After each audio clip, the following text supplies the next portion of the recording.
সুধী গৌর ভক্তবৃন্দ, আজকের এই মহাপুণ্য লগনে আমরা শ্রবণ করব উৎপন্ন একাদশীর ব্রত মাহাত্ম্য কথা। চলুন শুরু করি। অর্জুন বললেন, হে দেব, অগ্রহায়ণের পুণ্যদায়ী কৃষ্ণপক্ষের একাদশীকে কেন উৎপন্ন বলা হয় এবং কি জন্যেই বা এই একাদশী পরম পবিত্র ও দেবতাদেরও প্রিয় তা জানতে ইচ্ছা করি।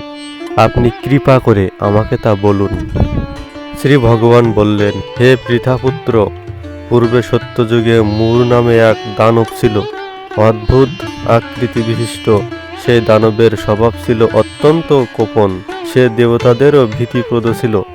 যুদ্ধে দেবতাদের এমনকি স্বর্গরাজ্য ইন্দ্রকে পর্যন্ত পরাজিত করে স্বর্গ থেকে বিতাড়িত করেছিল। এইভাবে দেবতারা পৃথিবীতে বিচরণ করতে বাধ্য হয়েছিল। তখন দেবতারা মহাদেবের কাছে গিয়ে নিজেদের সমস্ত দুঃখ সবিস্তারে জানালেন। শুনে মহাদেব বললেন, হে দেবরাজ, যেখানে শরণাগত বৎসল জগন্নাথ গুরুধ্বজ বিরাজ করছেন, তোমরা সেখানে যাও। তিনি আশ্রিতদের পরিত্রাণকারী, তিনি নিশ্চয় তোমাদের মঙ্গল বিধান করবেন। দেবাদিদেবের কথা মতো দেবরাজ ইন্দ্র দেবতাদের নিয়ে ক্ষীর সমুদ্রের তীরে গমন করলেন। জলে সাহিত শ্রী বিষ্ণুকে দর্শন করে দেবতারা হাত জোড় করে তার স্তব করতে লাগলেন।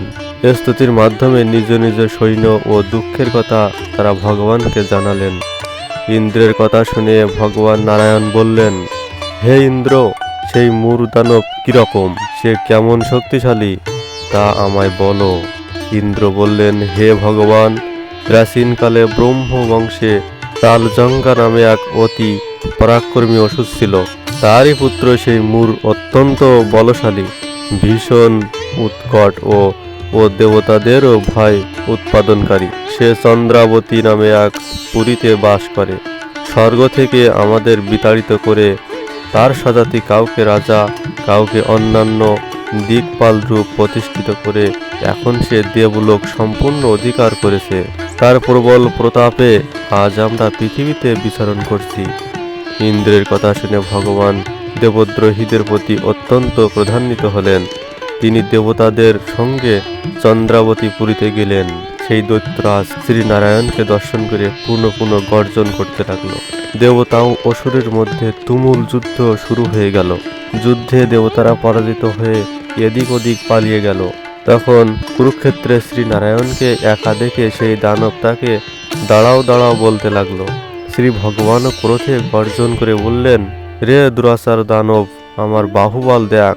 এই বলে অসুরপক্ষীয় সমস্ত যোদ্ধাদের দিব্যবাণের আঘাতে নিহত করতে লাগলেন। তখন তারা প্রাণ ভয়ে নানা দিকে পালাতে লাগলো। সেই সময় নারায়ণ দত্ত সুদর্শন চক্র নিক্ষেপ করলেন। ফলে সমস্ত সৈন্য ধ্বংসপ্রাপ্ত হলো। একমাত্র মূর অসুরই জীবিত ছিল। সে অস্ত্রযুদ্ধে নারায়ণকে পরাজিত করল। তখন নারায়ণ দত্তের সাথে বাহুযুদ্ধে লিপ্ত হলেন। এইভাবে দেবতাদের হিসাবে 1000 বছর যুদ্ধ করেও ভগবান তাকে পরাজিত করতে পারলেন না। তখন শ্রীহরি বিশেষ চিন্তান্বিত হয়ে বদরিকা আশ্রমে গমন করলেন। সেখানে সিংহাবতী নামে একটি গুহা আছে। এই গুহাটি এক দ্বার বিশিষ্ট এবং 12 যোজন অর্থাৎ 86 মাইল বিস্তৃত। ভগবান বিষ্ণু সেই গুহার মধ্যে শয়ন করলেন। সেই দৈত্যও তার পিছন পিছন ধাবিত হয়ে গুহার ভিতরে প্রবেশ করল। সে বিষ্ণুকে নিদ্রিত বুঝতে পারল। অত্যন্ত আনন্দিত হয়ে গোপনে শুয়ে আছে, এখন আমি তাকে অবশ্যই বধ করব। দানবের এই রকম চিন্তার সঙ্গে সঙ্গে শ্রী বিষ্ণুর শরীর থেকে একটি কন্যা উৎপন্ন হলো। এই কন্যাই উৎপন্ন একাদশী। তিনি রূপবতী, সৌভাগ্যশালিনী, দিব্য অস্ত্র শস্ত্রধারিণী ও বিষ্ণু তেজ সম্ভূতা বলে মহাপরাক্রমশালী ছিলেন। দৈত্যরা সেই স্ত্রীরূপিণী দেবীর সাথে তুমুল যুদ্ধ শুরু করল। কিছুকাল যুদ্ধের পর দেবীর দিব্য তেজে অসুর ভস্মীভূত হয়ে গেল। তারপর বিষ্ণু জেগে উঠে সেই ভস্মীভূত দানবকে দেখে বিস্মিত হলেন। এক দিব্য কন্যাকে তার পাশে হাত জোড় করে দাঁড়িয়ে থাকতে দেখলেন।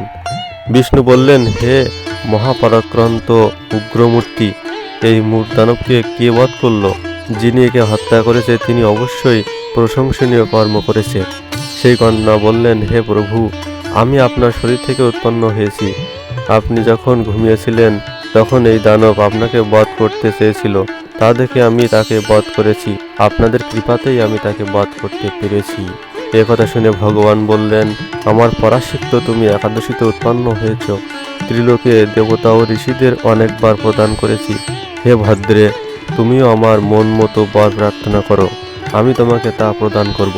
একাদশী বললেন, হে দেবেশ, ত্রিভুবনের সর্বত্র আপনার কৃপায় সর্ববিঘ্ন নাশিনী ও সর্বদায়িনী রূপে যেন পরম পূজ্য হতে পারি, এ বিধান করুন।